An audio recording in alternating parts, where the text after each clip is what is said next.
Good evening, ladies and gentlemen.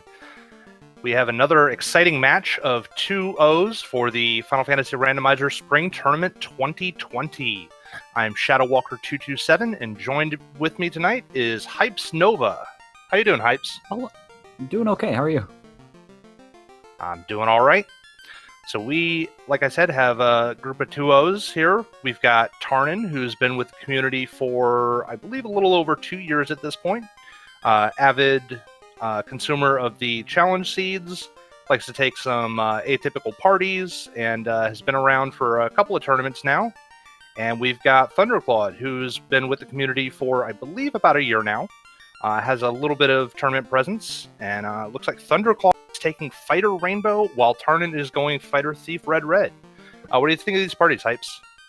I personally don't use thieves, but I see the utility. I would be much more comfortable with Fighter Rainbow, but Fighter Thief Red Red is really scary strong also.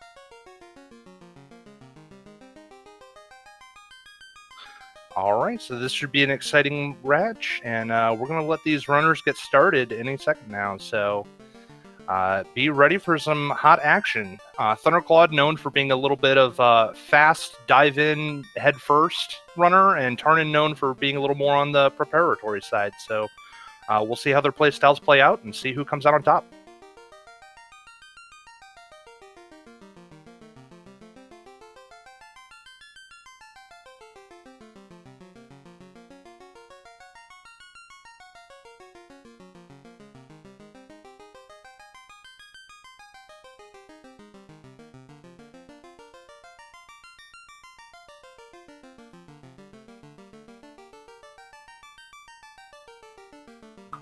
Don't want to curse it by talking, but we should be starting any moment. Yep, sometimes the feed takes a little bit to update, a little bit of delay between when the runners go and when we see things, so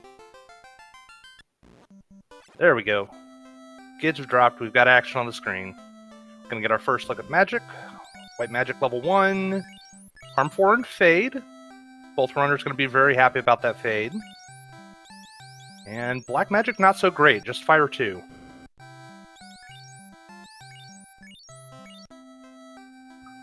Tarnin will be really happy to see this Fade, though, seeing as how it's Red Mage learnable, and there's nothing too terrible in those 2 slots the Red Mage can't learn currently. Right. And after promotion, his ninja will have access to Saber, so that's going to be a pretty nice boon for him as well. Items, like we've got some cabins. They're a little on the expensive side, but not too bad. Tarnin's stocking up on some chain armor, and we're going to get headed towards Temple of Fiends.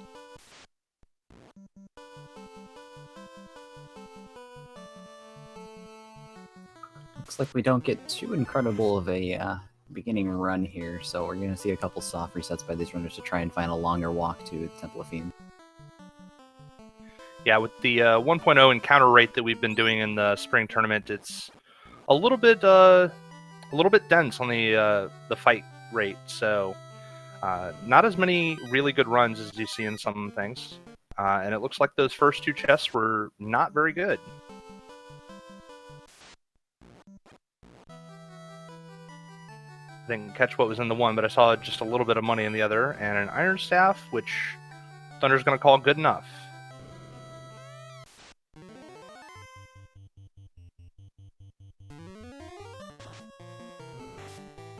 Garland on the beefier side on HP, a 172 Fade not taking him down. But second one gets the job done. We're level 2, and we're going to go see what the King and Princess give. So we got a tail right off the bat. That's going to be really nice for Tarnin. He's not going to have to worry about finding that class change. Sometimes with Fighter Rainbow you can get away without doing the class change, but that's not going to be a worry for either of our runners today. Meanwhile, Tarnin had a different part of the encounter table, it looks like, and runs into some unrunnable. It's gonna trip him up a little. Alright, so it looks like it was just a heal pot and about 275 gold. Not the greatest, but it's a little bit of cash to get you going in the early game. It'll help out buying level 2 magic.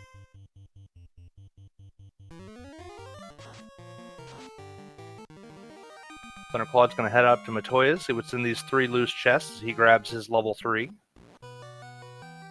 Tarnin pulling Garland. You know, it's probably going to take both of these fades to take him down. Yeah, even a 186 roll. That is very strong on Garland's HP side. These are 230%, so Garland can have right around 240, 250 at the top end of HP, and he rolled close to 200.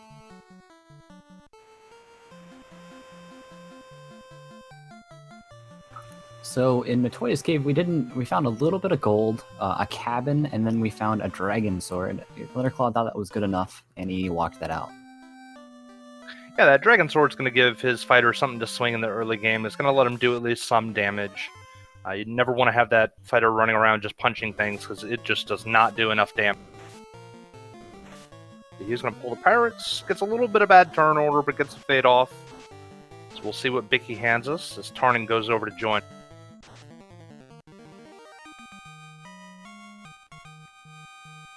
Grabs a quick level 4 off the pirates, and an early floater.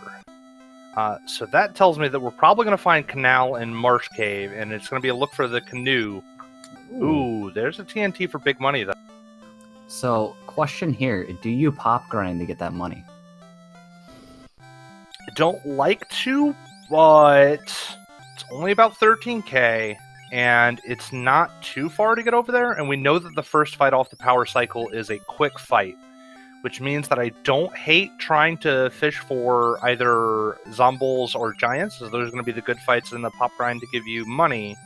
So maybe that's a play on the table. We might see one of the runners do that. Cheap pro rings, only about 4k. That's going to be really nice later.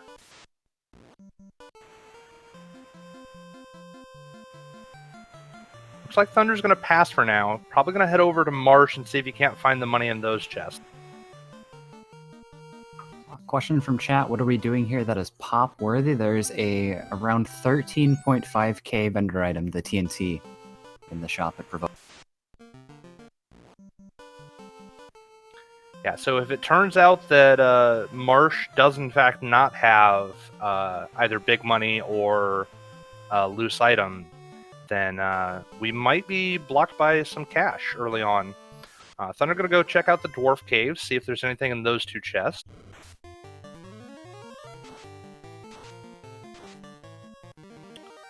Looks like Tarnin's on the chest hunt as well. I'd probably want to see level 3 and 4 magic as well anyway. There you go. Oh, there we go. Vendor money right Tarnin, there. big money.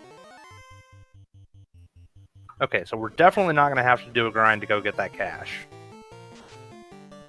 Although Tarnin might want to hang on to that katana. We'll see what he does.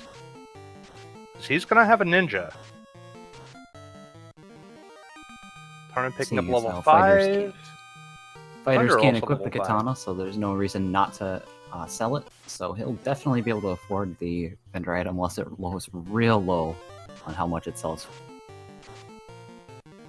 Yeah, I don't even know if the katana can be worth less than enough in this case, as he only needs 4k. Katana is known for being a really high price item, so it usually sells for quite a bit of cash.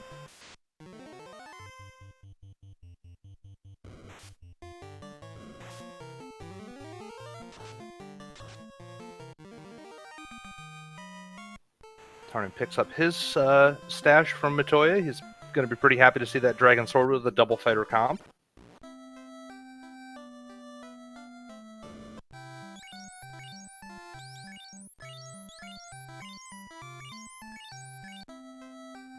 Sold for 22,000. There you go.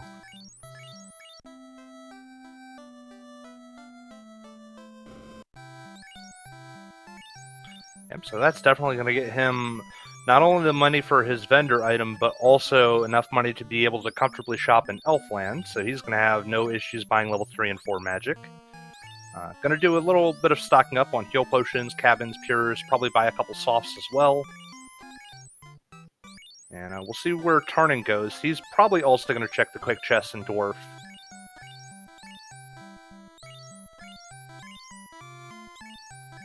Yep, so Tarnin just a little bit behind on the path, but Thunder and Tarnin both kind of following the same route so far. Tarnin's known for taking a lot of fights as he goes along and really making sure he has the EXP to be able to handle himself.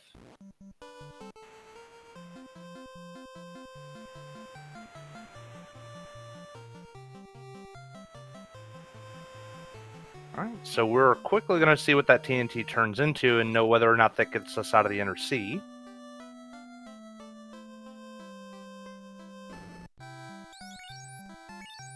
So we know with the canal being loose that that TNT isn't going to turn into the canal. It's also almost entirely unlikely that it's going to turn into the canoe because of the progression and how it works in the randomizer. So I'm expecting... I don't know, it's probably going to be a fetch item, but probably not going to turn into anything, I would imagine. Yeah, we're really likely to get any item that would result in something that we can't get to, such as bottle, slab, something of that. Yep, so Tarnin going over to Elfland, going to check out the shops at least. Got speed gaming too with the raid. Welcome. We started about 10 minutes ago. I got a floater, no canoe though, so we can't go and get the air. Yep, so far just doing some early game cleanup. We found a quick vendor item in Provoca. It was the TNT for 13k. We're about to see what that turns into. And the bottle, I believe you called that one exactly. So unfortunately, looks like we are going to have to go to March Cave, see what we pull out of there. I don't know if Canal's going to really give much access to stuff, so we might find a loose item. I feel like it's got to be the canal, because the canal is going to be found before we find canoe, otherwise the canal would be obsolete. And the way that the randomizer progression items have been rejiggered since the big update on them, we're not going to find anything that's obsolete. So I feel like it's got to be the canal, and maybe the sages have the canoe for us.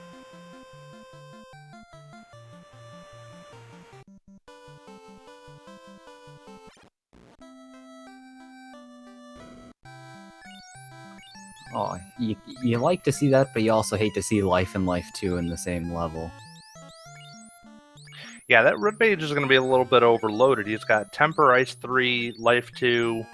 We're not going to have two different levels of life magic, which means that those level 3 charges are going to be pretty valuable moving forward. Thinolo, Saxon, and Chad, if we've seen anything fun yet. Nothing too crazy. We've already seen the vendor item. And so far, it's been a lot of boating around and a lot of shopping. So we're about to really get started. We know we have to go into Marsh Cave at this point, and we're pretty confident that we're going to find the canal there.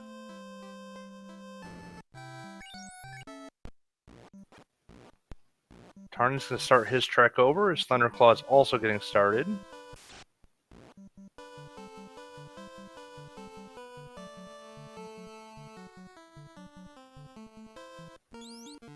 Looks like Thunderclaude's going to be just a little bit faster getting to Marsh. Oh, maybe not. We're step and step. Reset to set the encounter or respawn rate back to 8, but these runners are basically neck and neck. Besides minus Tarnin having a little bit of a slower start, which just kind of shows how skillful both these runners are. Yeah, and I somewhat expect that that's what we'll see. Thunderclaude is known for being a little bit of a faster, more aggressive player, whereas Tarnin is very calculated, very methodical in his approach to the game, and makes sure to take all the levels that he knows that he'll need. It's not uncommon to see Tarnin in the high 20s going into Topher, whereas someone like Thunderclaude I would expect to be more around 22 to 24-ish.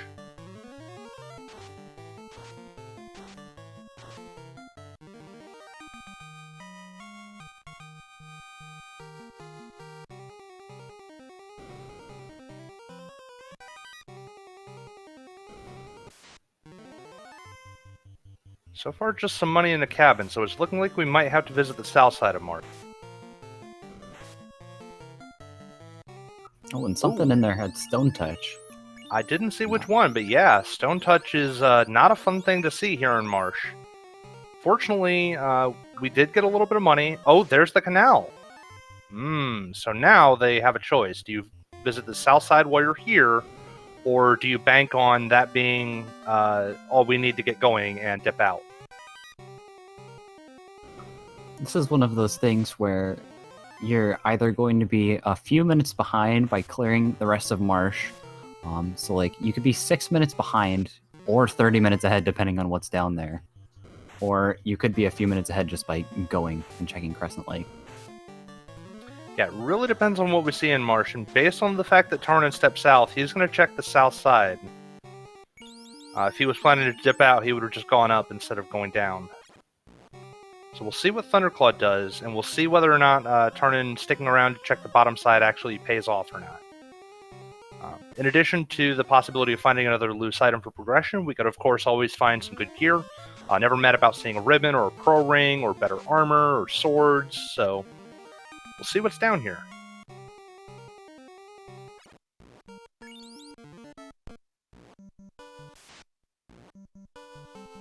Alright, Thunder is just gonna dip out. Okay, he resets, so I wasn't sure if he was just manipulating the encounter table. Ice Sword is a really, really nice pickup this early. That's gonna do a lot of damage for that fighter in the early game.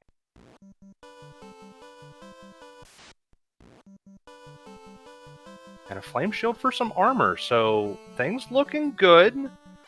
It's not the most exciting of finds, but it's, like I said, really nice. It's going to provide some resistances, some absorb, some damage moving forward, so I'm sure Tarnin's happy about seeing that.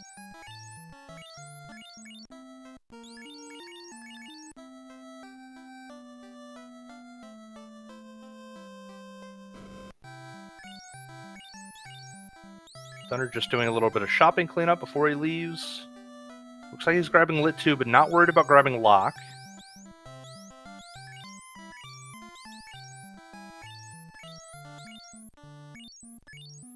Oh, I thought Life and Life 2 were level 3. They're actually level 4. Which means that Knight is not going to be able to learn either of those.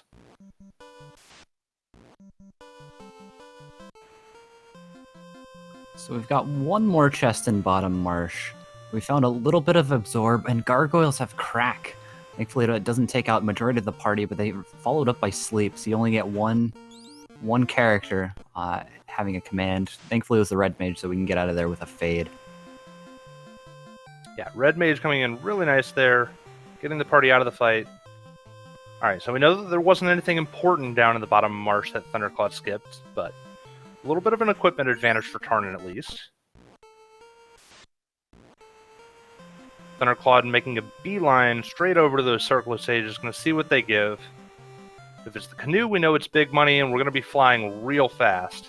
If it's not the canoe, then it's probably going to be time for an Earth Cave down. It would be interesting to see how decisions change based on what we see here. Either Oxiel or Chime would make a huge routing difference here, from what I... Yeah, it's true. That definitely could open up some more dungeons. Even a Rod, actually.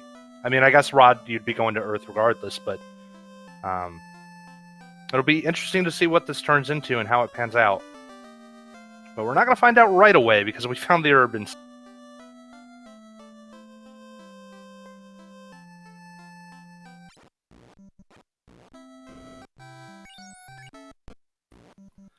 So we'll see if Thunderclaude...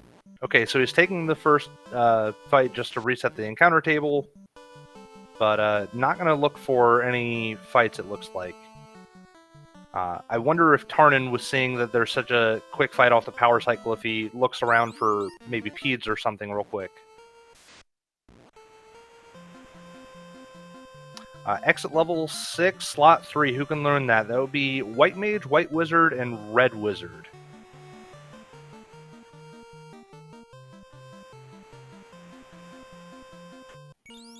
So exit will be on the table for Thunder pre-promo, but Tarnin won't have access to that until after he turns in that tab. It'll be interesting to see where Thunder decides to take his levels, because he's not taking an early game in good spots such as Crescent Lake. So maybe he's waiting for finding some more movement like a canoe, which we just find. And maybe he farms it on the overworld and better encounter zone area. Yeah, so we're going to be off to the races. Canoe's going to open up a lot of things. We know we're going to be able to turn in that tail in that bottle right away. So I'll be curious to see where our runners decide to go after that, because now we're at the point where basically the whole world is open. Obviously, you're going to hit up Sarda. That's a quick free incentive check. You're going to turn in that bottle of that tail. But it'll be after that little housekeeping bit that it'll be really interesting to see what our runners do here.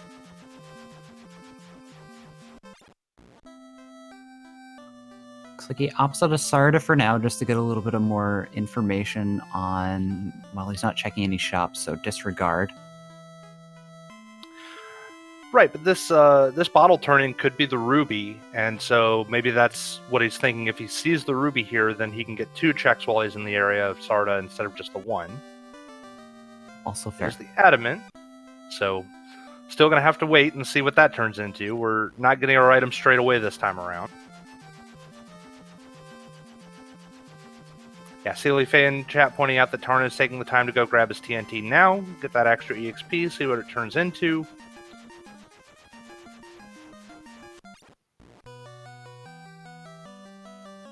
I'm a little surprised that Thunder didn't turn in the tail while he was up north. And the fetch questing continues as we get the crown.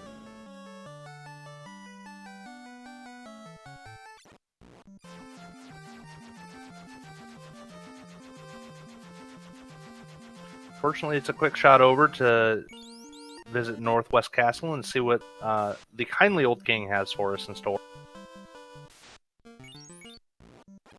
We're in counter manipulating before going into Northwest. It's interesting to see what he does here. Oh, wait, who's this guy? I thought it was the kindly old king. No, he's the kindly old king, but he wants to make sure that we're in good form as he hands off the crystal to us. I would have never expected this. Of course not. No one expects the Spanish Inquisition.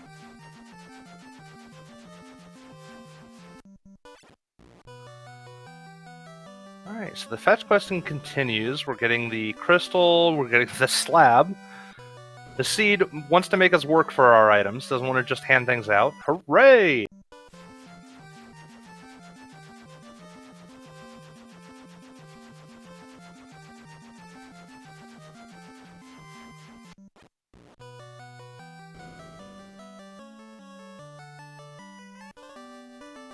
And Matoya was just chilling with the loot. Has her sight restored and rewards us with a guitar for our troubles. We'll need that later, but not great now. Yep, as a runner in chat pointing out that each item that we get is 5% EXP in gold, so while it's not useful yet, it will still give us the EXP in gold in the meantime, making fights a little bit more valuable.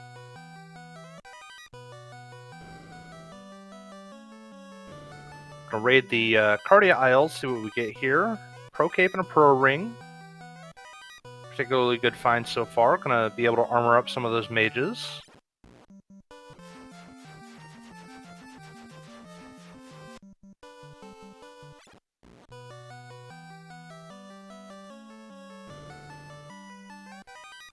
Alright.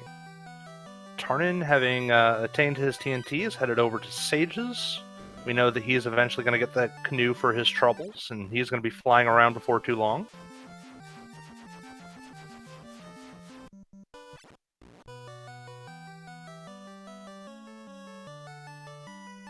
So far, nothing particularly huge in Cardia.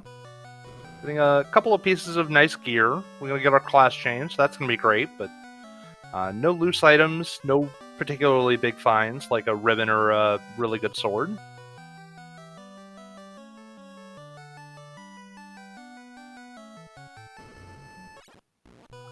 Tarnin's found some peas. They're unrunnable, but he is more than happy to partake of the EXP they offer up. From the looks of it, we haven't found any really important post-promotion gear, because Thunderclaude never went back to equip any of it. He just promoted and left. Yeah, it's not uncommon to finish cleaning up the Cardia Isle checks before you do that, but yeah, we'll see what he finds. We did get an opal helmet, so that's something at least.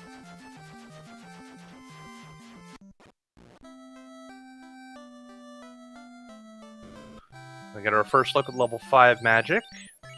Skill 3 is not a bad pickup. And nuke at level 5. So we got some firepower now. We've got both Fade and Nuke on the table. Grabbing a Lock 2 while we're here. Be able to reduce the endgame boss's evasion. Sometimes very important in Topher dive.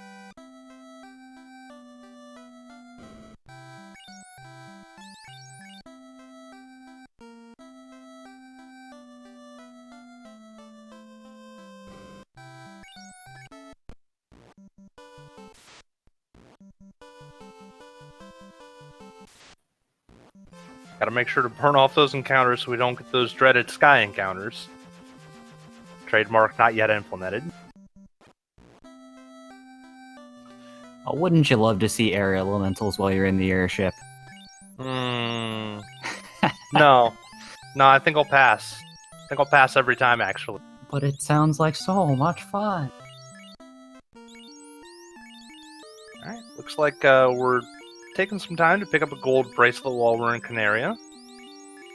Gonna be able to have some nice armor on that white mage now. It's very important to protect your life caster, so that's gonna be a big boon.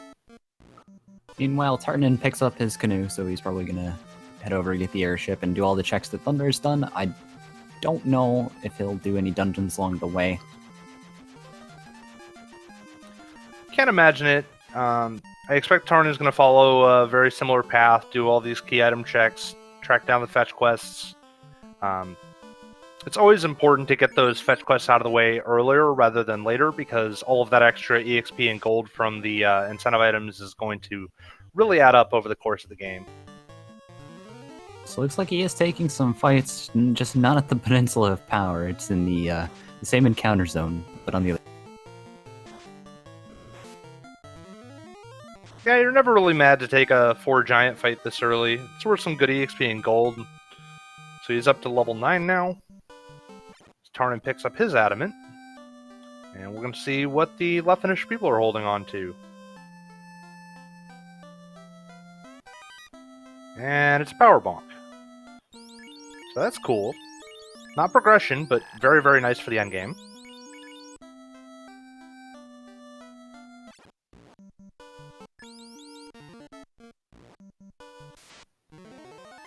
Alright, Hype, so where would you go at this point?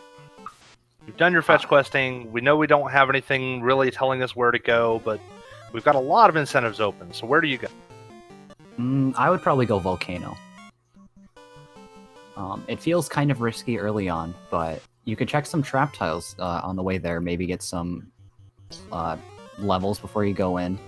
No warp and exit feels pretty bad early on, at least. So I kind of feel hesitant either going Ordeals or Waterfall this early. It's fair, taking on a little bit of a longer dungeon, but there's definitely a lot of incentive to go to Volcano. Notably, the armory floor has a lot of chests packed into a pretty dense area. And Volcano 4, not bad chest density either, so definitely a good pick. I think I like taking Ordeals while we're up north anyway. Just a short little trek over, and it looks like that is what Thunderclaude is going to do. Lack of warp doesn't feel great in Ordeals, but it's not the worst thing in the world anyway. We know it's not in the first 6 levels of magic, so probably not going to have it by the time we do Ordeals anyway.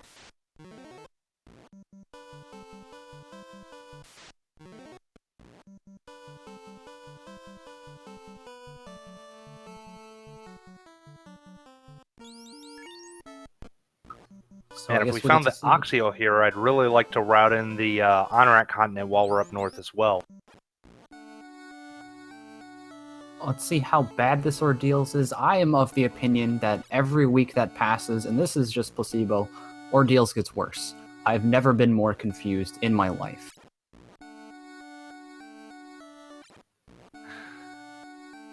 Fair. I don't know. The maze doesn't really trip me up these days. I've just done it so many times that it's whatever at this point. Sure, sometimes you have to retrace your steps and it sucks, but it is what it is. It's part of the randomizer.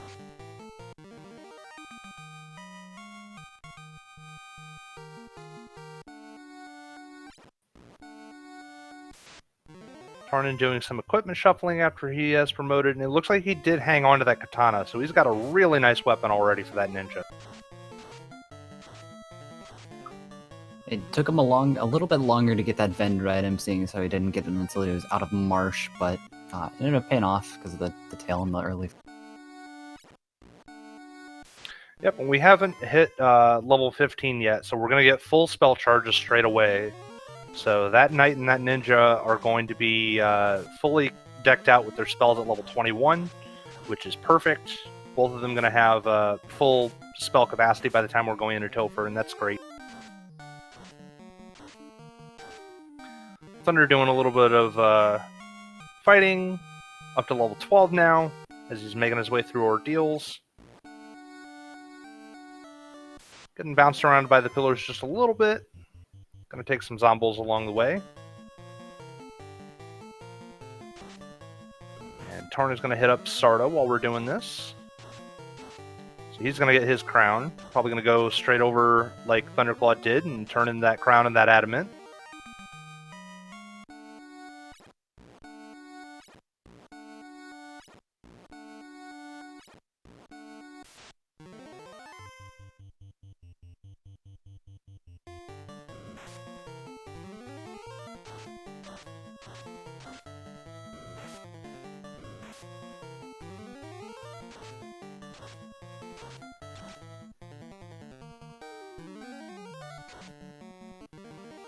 So it looks like there's that one really good run in the encounter table, but Thunder having to take quite a few fights here in ordeals. These man cats being unrunnable is really not what he wants to see. You never want to have to fight all these fights.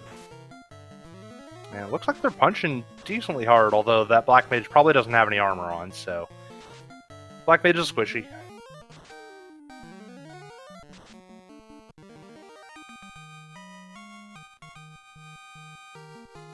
Tarnin gets his vanilla crystal.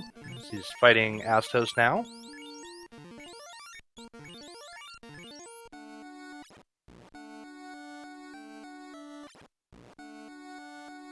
Tarnin already up to level 10 after fighting Astos, so again, his methodical approach, he's not far behind Thunder, despite how many fights that Thunder has had to take here in ordeals.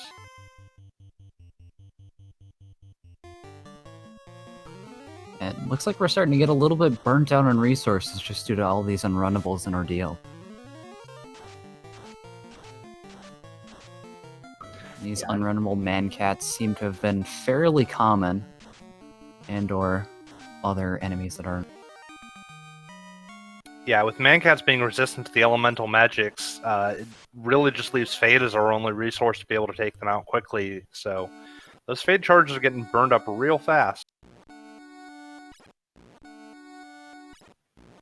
You know, you see a spell like Fade and you're like, oh, it's level 1, this is great, I'll have plenty of charges for it, but we're still relatively low levels, so definitely have a bit of a resource management game situation going on here in the mid-game.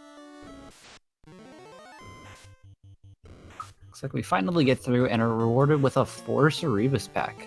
This is pretty good for XP and they're weak to ice. I wonder how many hits of ice spells he has where he could utilize. Yeah, it looks like that Red Mage only had one Ice 3.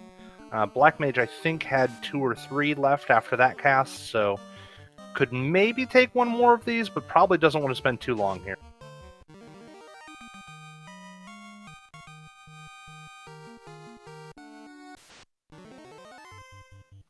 And the man-cats just keep coming.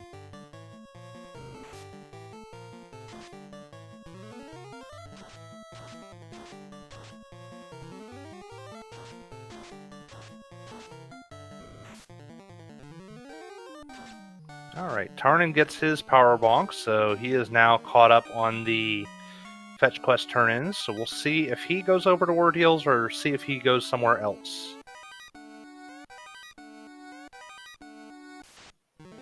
Bursary chest and Ordeals not terribly exciting. Just a cabin and a little bit of gold for our trouble. Ball cap doesn't do a whole lot for us.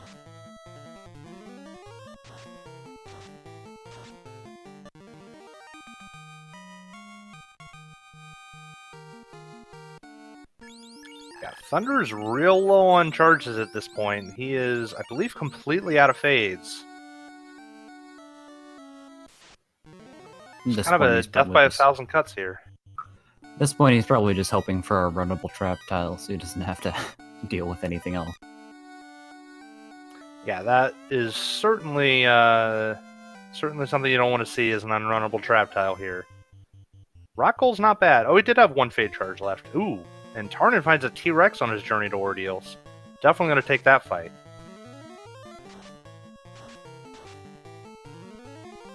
And goes down in just one round, so Tarnin already level 12.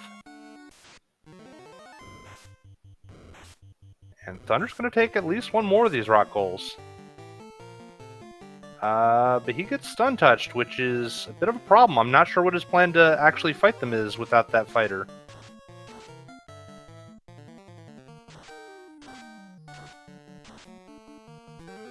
I think with the slow, unless you have enough magic, you just kind of know when to fold them, know when to walk away. Yeah, I definitely think in this situation I'd be just running from the fight and cut my losses. Reckles are going to resist all of his elemental magic, which means, well, they don't have that much HP though, so they are going down, slowly but surely. And then your red mage gets stun touched, and now we're down to just one caster. But he gets through.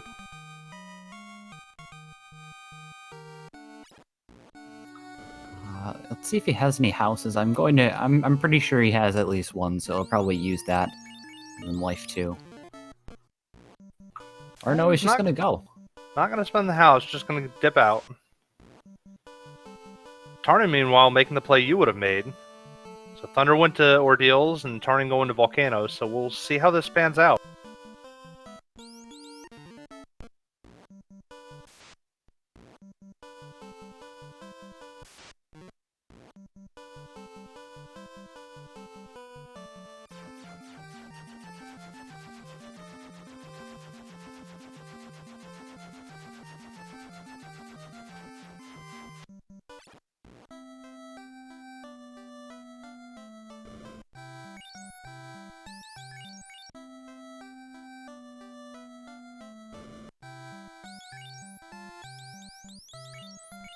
Alright, so both the runners making sure that they picked up exit before they went anywhere else. Not quite the levels to use it on Tarnin's side because he's got red wizards, but I believe Thunderclaude's got enough levels that he's going to have 1 or 2 charges of that exit now. This would make Ice Cave a little bit more appealing, just because you only have to go through it once. But I guess that depends on if it had if Warp landed on anything earlier, which I don't think it did. Thunder thinks about going to Volcano and then decides against it and goes to Ice. Yeah, I like Ice Cave a bit more here since we have exit. No exit though, I would definitely go Volcano, which is what Tarnin's. Yep, so Tarnin finally getting to the dense area with the armory chests. Getting stopped up by a couple of birds. Birds are notoriously jerks in video games. Not any less true here in FFR.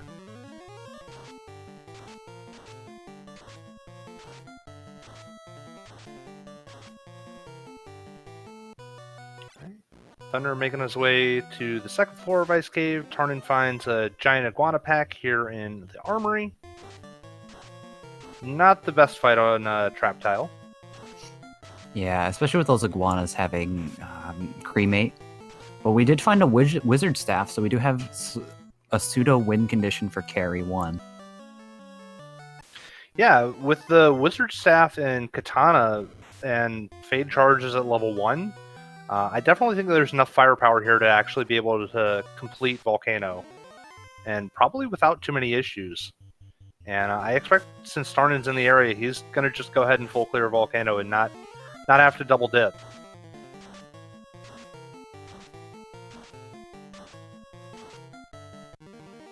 Tarnin's going to take the time to save his findings so far. And then probably go right back in.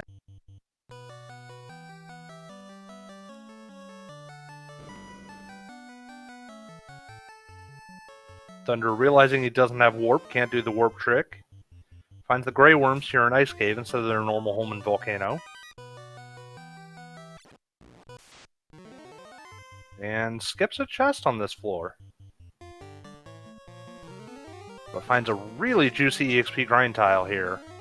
We'll see how many of these he takes. I think if he does want to take this fight, you finish the Ice Cave loop and then go back in afterwards. But that's definitely a consideration to do after you grab the incentive. Looks like the Gyre Sharks and Big Eyes are kind of lining up. They have around the same amount of health. Maybe Big Eyes having a little bit more. We didn't see too much that was nasty from them, so it'll be interesting to see if he takes any more fights off of those. Because he does have exit, so he could get it. Finds a Vorpal, so that's our first night viable endgame sword that we've seen, as Tarnin picks up the Sun Sword here in Ice Cave.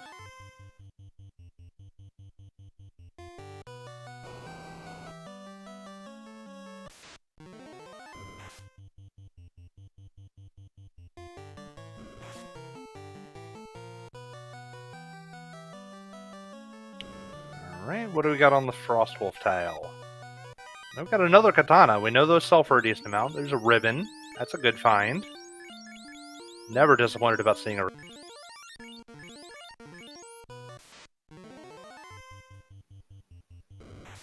Just some Caribs. Turns out fish are also jerks. Yeah, fish are no fun. Meanwhile, on Tarnin's side, we find a ribbon, pro ring, and ice sword over in Volcano. So we found a ribbon in ice and a ribbon in Volcano. I'm assuming that Tarnin will full clear ice when he gets to it, so he'll have 2 ribbons. But for now, they both have 1. Yeah, we still have so many items left to find that you basically have to full clear right now. Still need the chime, still need the Oxyel, still need the key, so definitely going to be opening a lot of boxes until we see more of those items.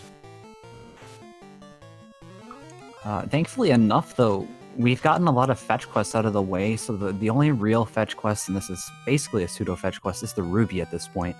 So we won't see too much back and forth. It'll just be straight to the point, find the item, and we find the Excalibur on Tarnin's side. Yes, speaking of viable endgame swords, Tarnin's party looking really well decked out. Got an Excal, Katana, Sun Sword, and Ice Sword on his 4 Light Warriors, so he is definitely going to be able to slice his way through some things. And it is the Oxyel that we find here in Ice, so that's going to be a required dungeon for us.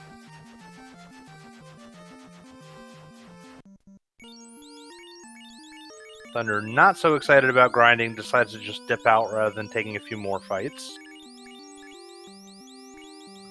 He's got a fair enough amount of levels. I think he's at 17 to 19 on majority of his party.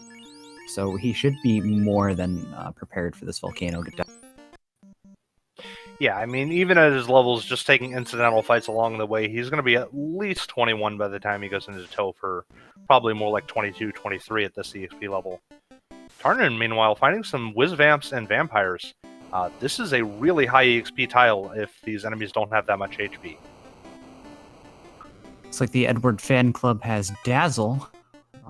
Not too excited to see that, but it's decently low accuracy, so not too terrible. Yeah, but at this point, just down to the 1 Vampire, going to slice his way through it. So he hits level 15, so again, keeping in step with Thunder, despite Thunder taking quite a bit more fights in ordeals.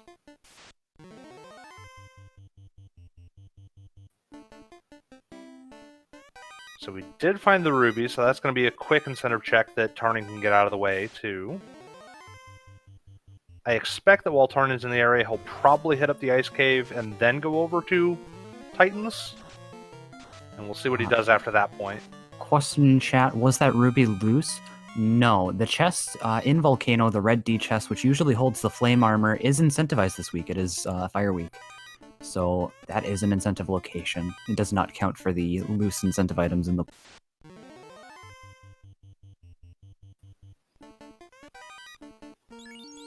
Yeah, so at this point, I'll be really interested to see if Tarnin does follow the line of going to Ice Cave while you're in the area. He's going to pick up that Oxyel, and then he's going to find the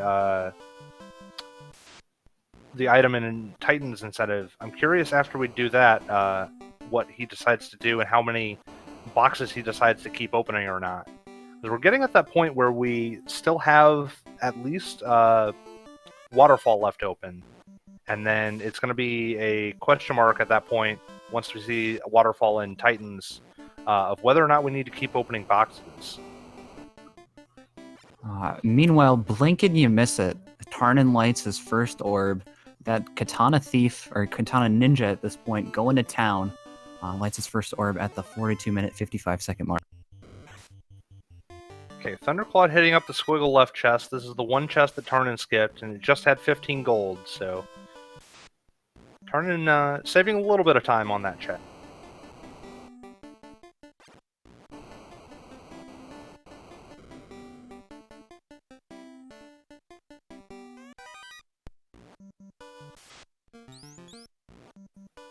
Thunder doing a lot of resetting and manipulating the encounter here.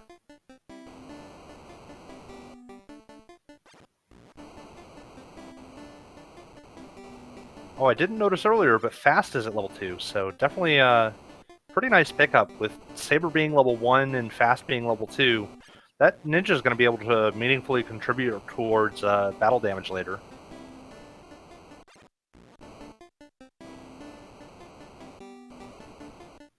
Tarnin deciding to pass on Ice Cave for now. He wants to just get his chopping out of the way, it looks like, now that he's got his first spell charges.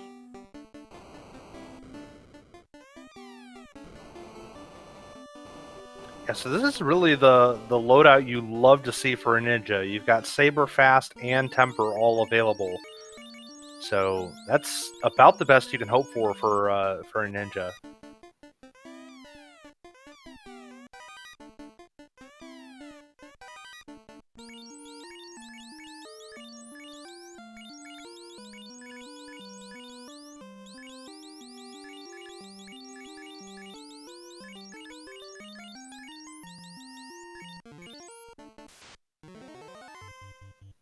Tarnin going to grab Locke while he's here in Elfland.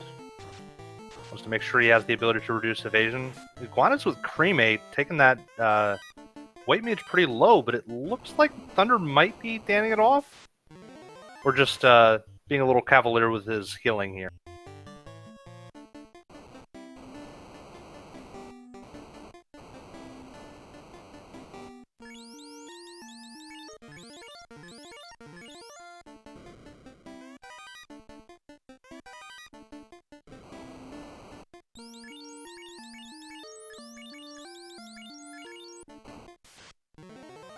And looks like Thunderclaude isn't finding much use for the White Mage right now and wants to kill him off. Seeing as how the White Mage is in the top slot and doesn't have much absorb. Or is getting healed. Yeah, I find that a little bit curious with Fade being level 1 and Life 2 being at relatively low level. I think if I were running this, and especially with as many levels as he's already gotten on that White Mage, I'd just be keeping it alive at this point, but maybe trying to funnel some EXP into the Black Mage and Red Mage to get them a little bit more HP before Tilber.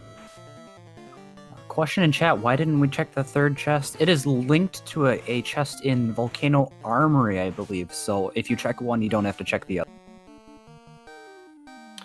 Yeah, so there's a number of chests in Final Fantasy 1 that they're kind of quantum entangled, if you will. There's multiple chests, but they share the same items. So by checking the one chest in either of the locations, then you can get the item. Famously, in the Marsh Cave, there's one chest on the top of Marsh Cave and a different chest on the second level of the south route of Marsh Cave, and if you check either of them, then you can not check the other one. Tarnin picking up a Chime here, so we're ever closer to Go mode. We know that all of our dungeons are going to be accessible through just the incentive checks, so it's up to Waterfall to figure out whether or not we need either of these loose items. So you've seen Volcano and Ice. Do you go Mirage and Sky, or do you go Sea Shrine? Actually, we haven't seen Waterfall, have we? We have not seen Waterfall, so if I'm either of these runners, I do Waterfall and then I do Sea. You figure out whether or not you need to open boxes, and then you do the Fiend Dungeon while you're in the area. It's going to be a little bit more efficient routing that way. There's a long walk back and forth between Waterfall and the airship landing, or Sea Shrine and the airship landing, so do them both at the same time, knock out the check. But it looks like Tarnin's Team Sky today.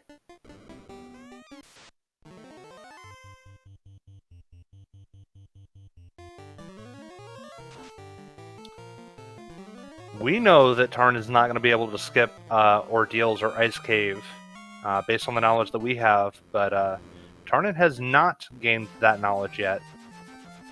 But it'll be interesting to see if he finds anything here in Sky, because this could be a lot of time opening boxes that he doesn't need to do, so we'll see.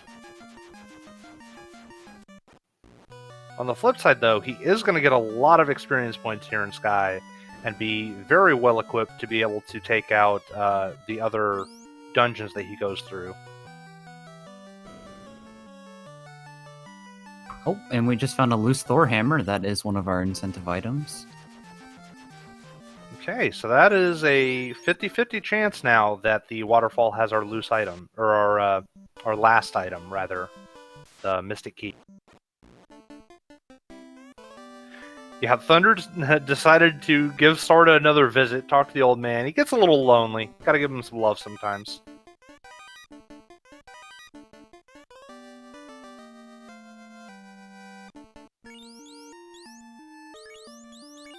We also did find the defense sword on Mirage 1, so we're going to walk that out real quick, and I assume head on to the rest of this dungeon. Yeah, defense is an extremely valuable find. Uses Ruse on the person that uses it in combat. Ruse, of course, is a buff to your evasion. It gives you 80 evade points, so 3 casts of Ruse gets you all the way to capped out evasion.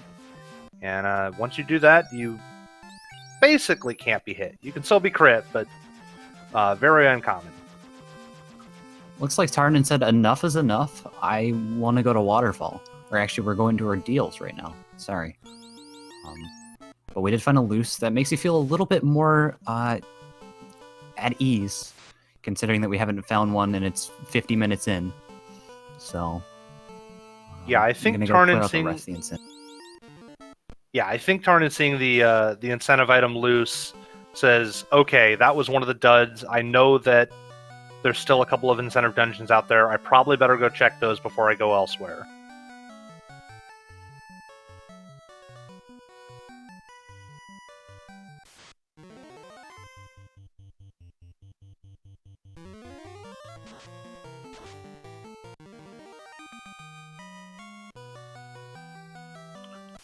Yeah, Cheesenator in chat pointing out with Tarnin's 4-man strats, he's got either the Ninja or the Knight to be able to rely on in Topher. Very solid strategy. He's already got 2 really strong endgame swords, so they're going to be doing a lot of damage in combat. That Excal on that Knight is going to be able to get him through the Fiends relatively easily, and then the Katana to fall back on for Chaos for the high crit to pierce a high absorb Chaos.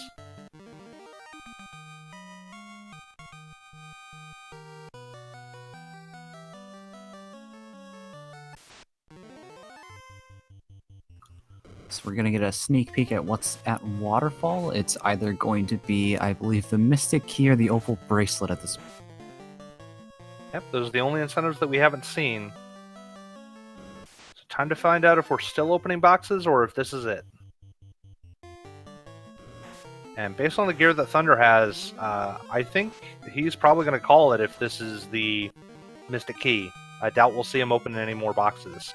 Yeah, considering that he full cleared Volcano, and has 2 ribbons, is really well equipped for any dungeon, and probably even Temple of Fiends Revisited if he gets a few more levels. Yeah, I think the only thing that we haven't really seen is like a dragon armor or an opal armor to be able to really deck out that night, but that is the Mystic Key. So Thunderclaude is now go mode. There's Finds our a third ribbon.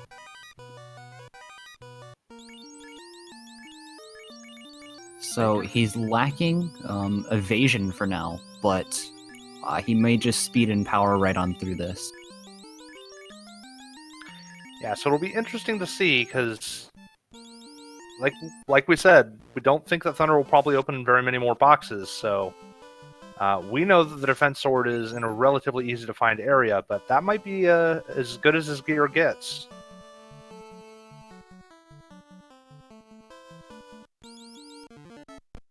Meanwhile, Tarn's picking up his rod, and is likely going to Waterfall after that. Yeah, I'll be curious to see if Tarn takes very many of these rock goals. He's got a lot of firepower and can take them out very quickly, but they are punching pretty hard. And he might decide that he needs to put on the gas.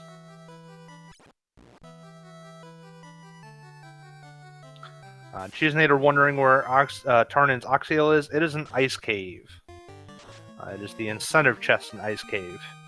So we know that an opal bracelet is out there loose somewhere. Not exactly sure where, but it's out there.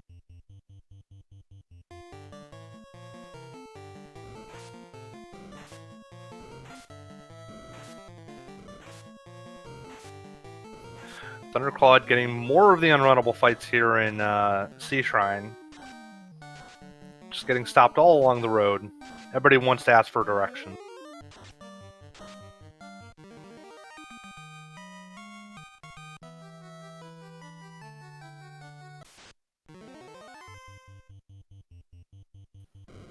So it looks like Tarnin's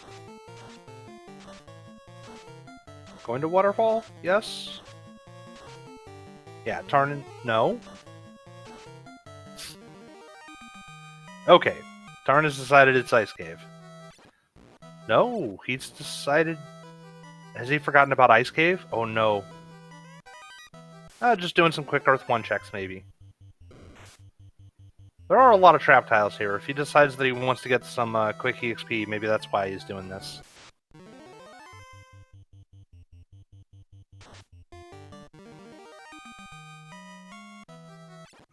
Says no thank you to those gargoyles. Can't say I blame him. They suck. Birds are jerks, and gargoyles are close enough to birds.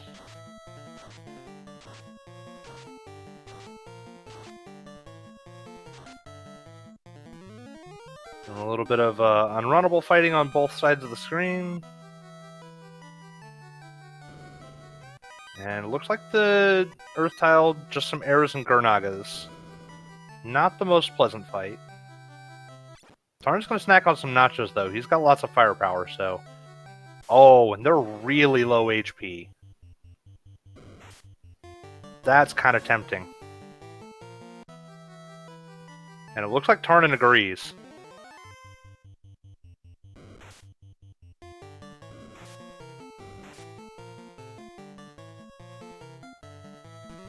Tarnin gonna do a little bit of grinding, get his levels where he wants to be, and then he's got to go to Ice Cave and Waterfall still. Meanwhile, Thunder working his way through these waters in Sea Shrine, and I believe he was on Kraken's floor already, so he's making short work of this Sea Shrine. Yeah, he is done opening boxes at this point. So the way this is shaping up, if Topher looks relatively squishy, advantage Thunderclaude. If Topher is a bit harder, packs a bigger punch, potentially advantage Tarnin. We'll really have to see how the rest of the seed pans out.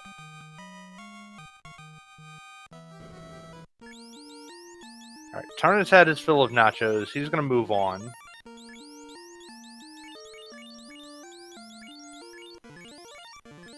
I mean, those are some big nachos.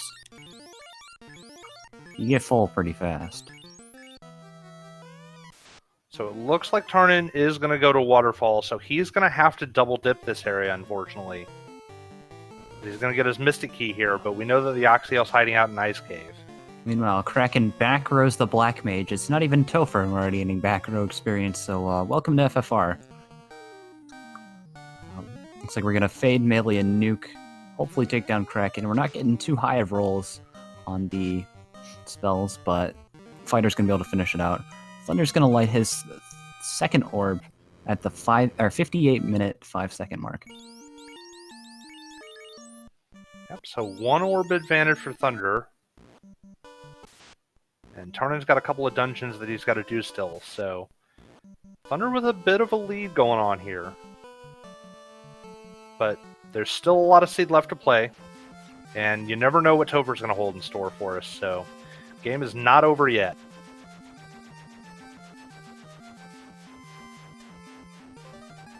Gonna do some good old crash into the mountain strats. That's one thing about us FFR racers. We are not the best pilots. Don't let us fly your planes. We will crash them.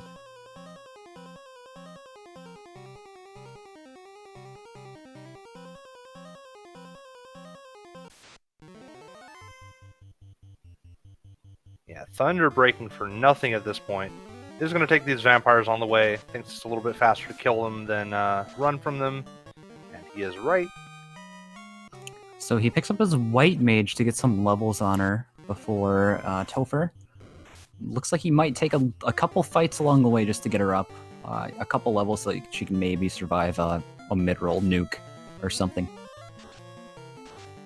Yeah, I think actually the reason he brought the White Wizard up is just to deal with Kraken 1, get a little bit of extra firepower from some of those fades, and he's looking to get her killed back off, as he's not taking the time to heal. Ah, I see.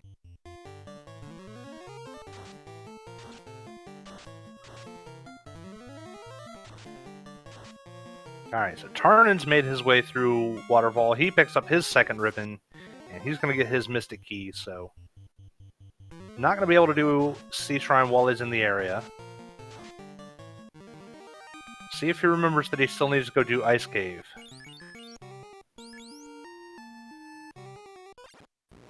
As Thunder enters the sky portion of the Air Temple. Always a time to snack on some Garmadeuses.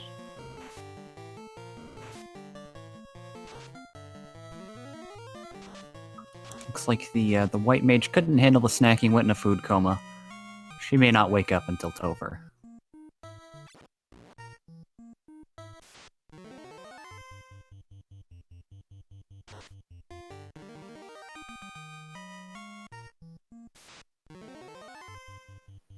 And he is just finding really good experience encounters left and right here. He hasn't really seen anything too terrible, experience-wise. Yeah, these are some really nice fights, and we know that the encounter table has a lot of similar groupings on it, based on what he's seen in some of these dungeons that he's done. Just like how he had all the unrunnable man-cats. It looks like those Garmadeuses were in that same slot, so definitely happy to get the experience here now. Tarnin has made his way to Ice Cave. He's going to get his Ox Heal, and he's going to be in go mode after this. Well, his Vamps are packing quite a bit of HP, but it'll get taken down by the fighter in the second round. And he's in his mid-20s already, just based on the 3-man strat. Yeah, so already levels looking pretty good for Topher. This is definitely the range that Thunderclaude would be comfortable diving Topher at, so he's probably feeling very happy right now. The only unfortunate thing is he is in absolute go mode. He has stopped checking chests, so he won't be able to get up the defense sword, and I don't think we've seen the white shirt either, so he won't really have much evasion heading into Topher. Or actually, we have Invis 2, level 2. Yeah, Invis 2 at level 2, you can save those until at least Kraken, so you're probably going to have enough charges for the fights that you care about, assuming that those characters don't die off before they get those charges out. Tarnin going to stop and take some EXP on the EXP Pinata fight. Thunder finding the elusive fighter on the Bridge of Destiny. Crabcake's getting the bless RNGs out in chat, wants to see that Warmech, but Thunderclaude's just cruising on through, and he has made his way to Tiamat. Gonna throw out some nukes and fades and swing with the Knight. Just pure firepower here. Getting some decent rolls. We did do a fast charge on the red mage, so that fighter's probably going to swing for 300 to 400 at this point.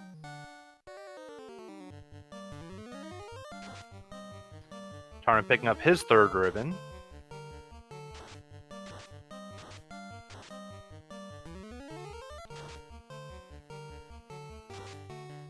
Tiamat trying to sing a lullaby for the Black Mage. Black Mage is fast asleep at this point. So that Tiamat had quite a bit of HP, probably over 1,000 if I had to ballpark it. Yeah, definitely on the beefier side of things, so... It's a lot of HP, but that's really all it was. Just some annoyance of putting the Black Mage to sleep, but other than that, nothing to it.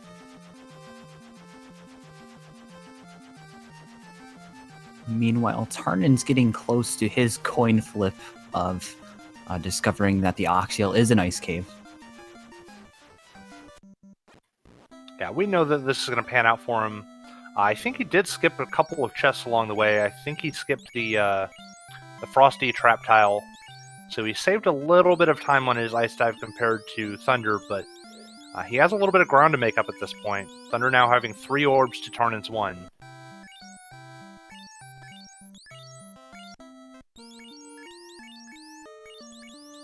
Thunder making relatively quick work of this seed. Earthcave probably only going to take him about 5 minutes to go through, and then he'll be in Topher. We could see a sub 120 here if Topher is just sandbag.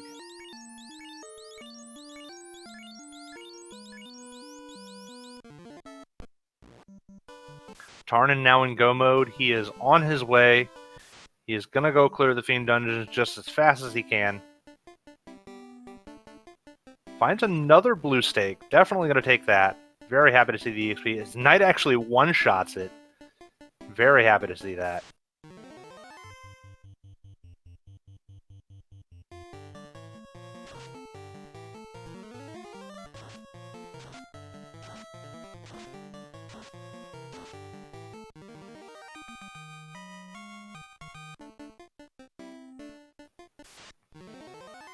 Alright, so both are runners in go mode. Both of them just trying to speed through the last couple of dungeons that they've got to do. What do you think we're going to see in Topher today? Is it going to be a light Topher, a medium Topher, or a very difficult one? I think this seed's been too nice. We need something to put us back on the ground. We've been flying a little bit too much. I'm going to have to call that carry 2 sucks. Yeah, we've seen some rough carry 2s every now and then.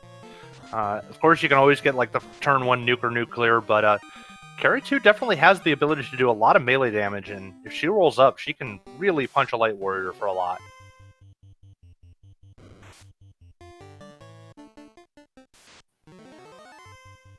So we'll have to keep our eyes peeled. Tarnin already in the sky portion, Thunder already on the vampire floor. Both our runners making quick work of their respective Fiend Dungeons. And here's a vampire. And there goes a vampire. Goodbye.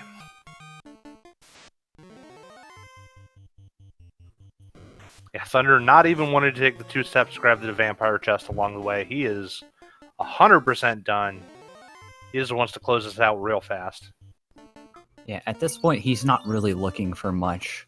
He has an endgame sword or 2. He's got evasion. He's got 3 ribbons. I don't really see him opening any boxes, and he hasn't. Tarnin, meanwhile, checking a couple of greed chests along the way. Doesn't even stop for the pro ring. Doesn't care enough. He's got 3 ribbons. What does he need a pro ring for?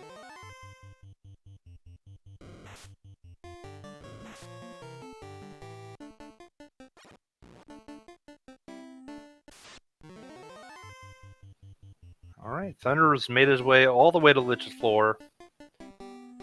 I do not expect this will be a dangerous fight for him. It's rather rare that we see Lich have something nasty, and He just does not have enough HP to really survive long enough to do anything.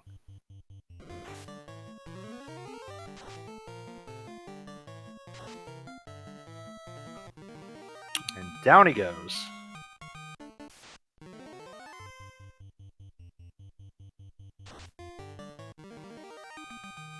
Alright, so we got delayed a little bit there, but Thunderclaude's gonna light his 4th orb at around the hour, 8-minute, 10-second mark.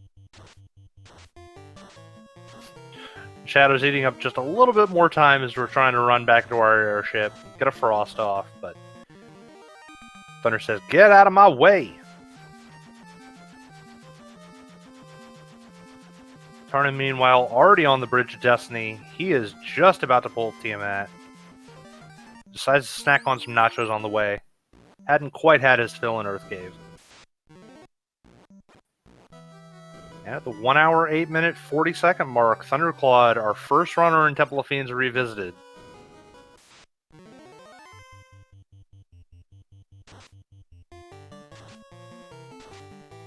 Tarnin a little bit behind, probably has about 7 minutes going through Sea Shrine and Earth Cave to catch back up, but 7 minutes is not a lot for a deep Topher wipe, so if this Topher is nasty, this is still a race. With the images having slow, this gives Tarnin a little bit of time to catch up. This is just a enemy that just wastes your time. Tarnin got both his Knight and Ninja fasted up, doing a bunch of damage. I saw 800 and 500 this round from those two, so Tiamat definitely rolling up on the HP, but not going to be enough to stop this powerhouse party that Tarnin's got going on. So Tarnin on his 4-man party all the way up to level 24 already. So his level's looking good for Topher. We'll see what this Topher has. So it looks like metal slimes and red hydras are on the Medusa script, seeing as how we've seen Lit and Squint out of both of them. Oh, and Chimeras with Death Touch. That's not nice. Fortunately, we have a number of charges of life too, and Fighter gets right back up.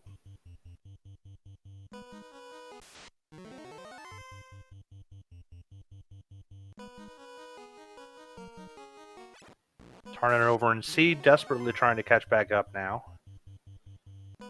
Thunder gets offered some free XP, but he says, "No thanks, I'll pass."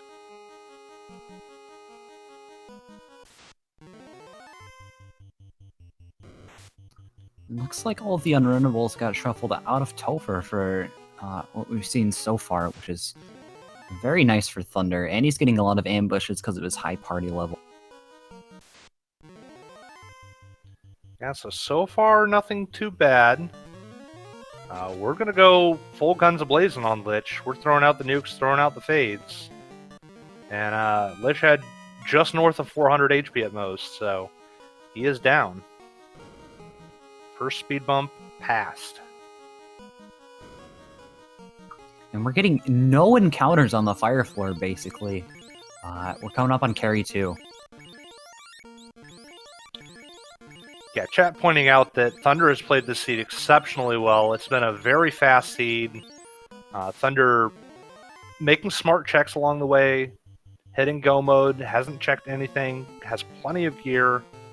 So definitely a really, really strong run.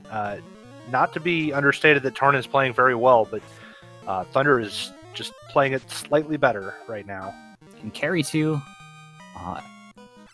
contradictory to what I predicted, has no HP. She hits very hard, but had less than 500 HP. Alright, so we talked about Unrunnables being shuffled out of Topher, but not the Water Naga pack. Thunder getting slowed down just a little bit, but has plenty of firepower to be able to take this fight out.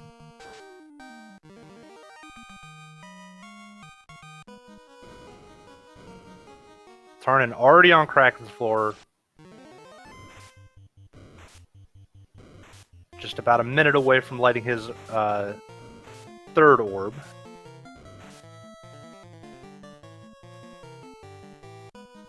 Meanwhile, that fighter's getting slapped pretty hard. It doesn't look like he's picking him up. He's likely going to life to him to not have to waste time heal potting. Life 2 is the most efficient heal spell. Heals 1 more HP than Cure 4 does. And we don't have Cure 4, so it makes it a little difficult to cast Cure 4. Unfortunately, it's like the enemies know, they just refuse to melee that fighter until right about... Yeah, the only downside to waiting until the night dies is those are Life 2 charges that we're not going to have after Fiends if we have to resurrect a bunch of characters from like a high roll nuke or something like that. So we'll see if that comes back to bite him. His spell charges are looking pretty good, and decides to switch to Vorpal for Kraken. I thought that the X-Cal was doing some work. Maybe this will tell us otherwise. We have no clue what this Kraken's like. Generally opening up with spells, Kraken would be a lot nicer, but just goes right for melee, kills the Black Mage. You know, we've got Tarnin pulling Kraken 1 also. Kraken throws out a Lit 3, gonna do a little bit of chip damage, but he didn't roll too much in the HP department either. So we're onto the air floor after we heal up for a little bit. Meanwhile, Tarnin lights his third orb. Kills. Yeah, simultaneous Kraken kills. One is the third orb, one is the third Fiend revisited, so... Tarnin is fighting to stay in this race right now. Thunder is trying to plow his way ahead, looking to put up a really fast time for this week. But we still do have 2 more bosses, so we'll see what's in store for us still.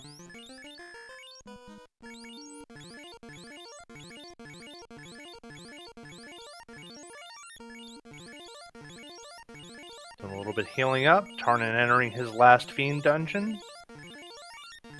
Has about 3 to 5 minutes before he'll join Thunder in the Temple of Fiends Revisited. Looks like we're going. Relying on that fighter. We're going Fast Temper Fade Power Gauntlet. Tiamat 2 opens up with Blaze. We're going to get the rest of our buffs out here.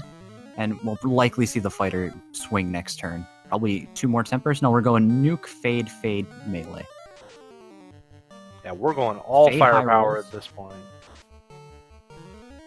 Tiamat does a Lit 2. We get a Fade that's about average. Looks like Tiamat died while we were catching up on the stream. Didn't have much HP either. We're onto the Chaos floor after this quick air encounter. This Topher has been too nice. There's something afoot here. You think everything nasty rolled on Chaos? That is a possibility. It could be that everything nasty rolled on War Mech, although that seems very unlikely. All right, I expect we'll see a decent decent amount of HP from Chaos, though. All right, Thunder 116-14 pulls Chaos for the first time. Gonna throw out the Lock 2 and Fast. Wants to make sure that these hits are landing and they're hitting hard. Gonna go for an Invis 2. Ooh! Black Mage goes down in 1 hit before that Lock 2 goes out. Gonna try and stack those Invis 2 charges real fast. And everybody is on Invis 2 duty at this point. Up to 3 charges of Invis 2, so the evasion's looking better. Chaos already missing the Knight. So good turn order here means that the Knight's probably not going to suffer any more physical attacks. Gets an Invis 2 out. Here comes another one.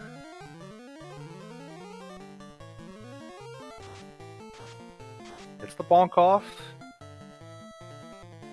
Alright, we're switching over to Temper now that we've got 5 stacks of Evade. 8 hits for 834. That was a big critical hit.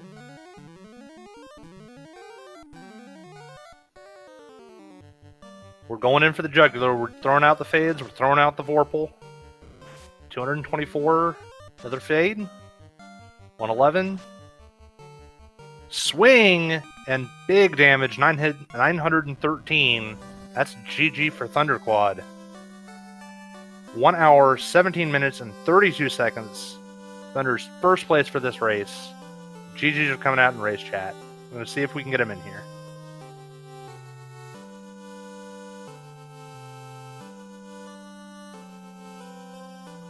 With that, Thunderclaude's going to move on to 3-0, and Tarnin's going to move on to being 2-1 in the Swiss section of this tournament.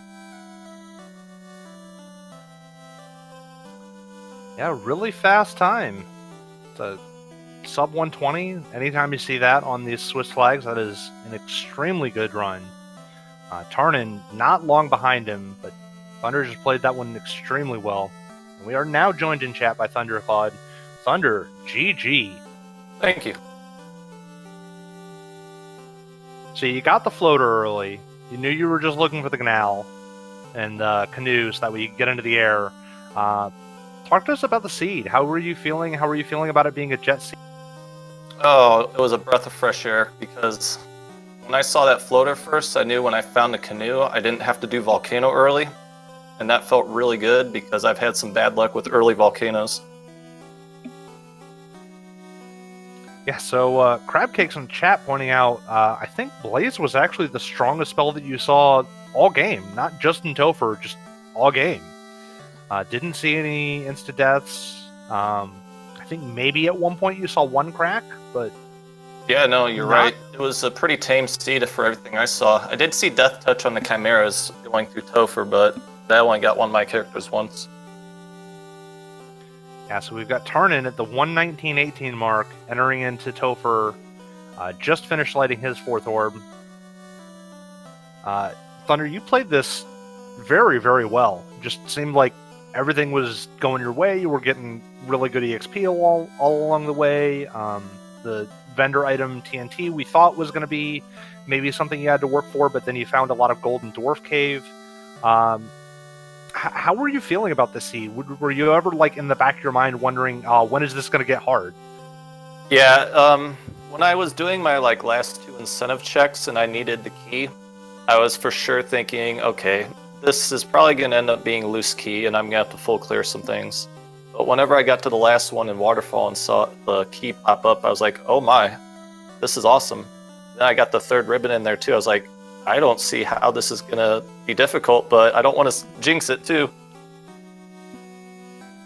Yeah, so the only non-canal loose item that we saw, Tarnin did pick up a Thor hammer in Mirage 1, checking a couple chests that you didn't. Also found the defense sword there, but yeah, the other one was just the opal bracelet. Neither loose required this seed. Yeah, it was pretty nice because with the jet seeds, you can really run into the issue of, okay, I got everything open, but I don't have gear or levels to do things well. So not having to dig deep for things early level before a floater was pretty nice. So kind of looking ahead. Go ahead. So I was going to say that you were pretty low leveled for majority, or not majority, but you were around level 6 to 7 until you picked up majority of your incentive items. And then just on that XP boost, you're able to really, really rock it up there level-wise. Yeah, I struggled a little bit on the Pillar Maze and Ordeals and kept getting a lot of man-cat fights I had to kill, which felt bad. But I was like, yeah, level 6-ish going in. And I noticed when I got close to the end, I was like level 14, and I remember the level 6 exit.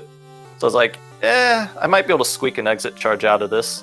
And then so when I saw the Rock Golem tile, I decided to take it twice, even though I didn't have great magic to do it twice, just to get that 16th level for that exit. All right. Meanwhile, Tarnin on the right side of your screen makes it to Lich 2, and just 2 melee hits later, Lich 2 is down. So party comp, you decided to go Fighter Rainbow. Meanwhile, Tarnin decided to go Fighter Thief Red. What were your thoughts about Fighter Rainbow? What made you take that? Why that as opposed to any other comp? It's a time save thing, in my opinion. Yeah, the exit's nice to get out of things like Waterfall or Ordeals without doing a tile if you can, or maybe even looping Ice Cave once. Makes it a lot quicker, but the biggest time save I find with it is never buying heal potions and never using heal potions until Topher. And so that's kind of why I like to take the White Mage. Fade at level 1 just happened to be a big bonus this seed. All right, so Tarnin on to carry now. Gonna throw out some fasts and swing with both the Knight and Ninja. Fast go off, gets great turn order. 10 hits, 552 damage, and Carrie is down already. It just seemed like none of these Topher Fiends had HP, man. They just fell over. It felt like paper all across the board, for sure. So while Tarnin's making his way through these unrunnables on water floor, looking ahead at next week, you know it's going to be Air Week. Is there any runner in particular that could potentially be in the 3-0 pool that you want to see or that you don't want to see? No. I'm scared of every single runner I face. I was scared of Tarnin. I was nervous this race, and, going into 3-0 pool, I don't feel any more confident there than I did in the 2-0 pool. So I'm not gonna rest on my laurels, that's for sure. Yeah, there's definitely a strong field in both the X and O pool and the X and 1 pool going into this next week. So knocking out Tarnin, that's going to be another strong runner. And I just realized Tarnin was on Kraken 2 and is dead already. Can't even call this fight. Holy crap. Yeah, number of strong runners in the field, and definitely a landmine going into this next week.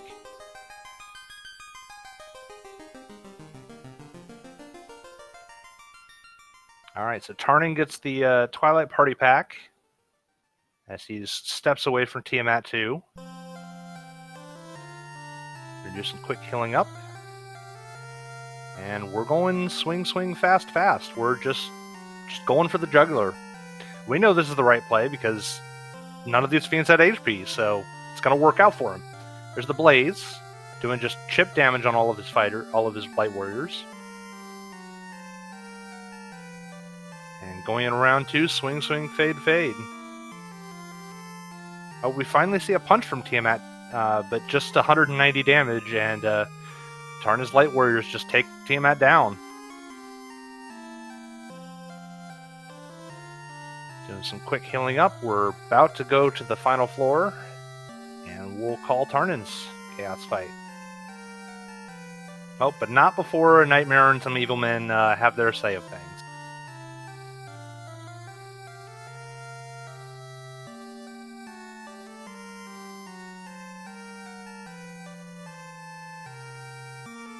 Doing some quick healing right before the end. Moves the Ninja to the back row. Wants to rely on the Ninja, having that Katana over the X-Cal. Smart decision here.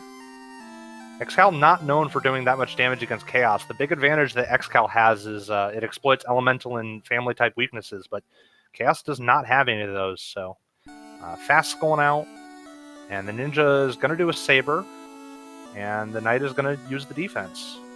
Going to have an evasive tank up front and big damage swinger in the back, so see how this pans out. Here comes another defense. Temper on the Ninja, second Temper on the Ninja, and a swing. Gets turn order, Temper goes off, 10 hits for 847. We already know this Chaos is half dead. Chaos throws a rub. More Tempers coming out for the Ninja. Another swing going out. Tap swings in, 8 hits, 407. Temper goes off, and this Ninja is going to seal the deal. 10 hits, 1622. GG Tarnin. Wow, big hit. GG. So looks like Tarnin is not feeling an interview right now, but a very good game to both of our runners tonight. Sub 120, sub 130, great times. This is a really fast seed. Really well played. Thunder, any final thoughts? Just happy that Fire Week's over. I really disliked this week's incentive location the most so far, so I'm looking forward to getting away from it. Fair enough. Well, don't forget to check out more Final Fantasy Randomizer action, and in fact, right now on Speed Gaming Prime, Demon Frog and Ickben Meyer are going at it. They're also in the 2-0 pool. So if you are looking for more Final Fantasy Randomizer action, head on over that way. Hypes, any final thought? Yeah, just because we didn't touch up on it before, I'd like to thank Speed Gaming for hosting us, Groggy Dog for tracking, and definitely go follow these runners at twitch.tv/Thunderclaude and twitch.tv/Tarnin_.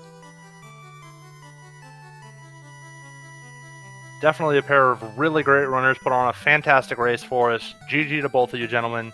I am Shadow Walker 227.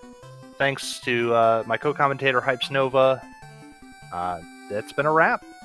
Have a great night, everybody.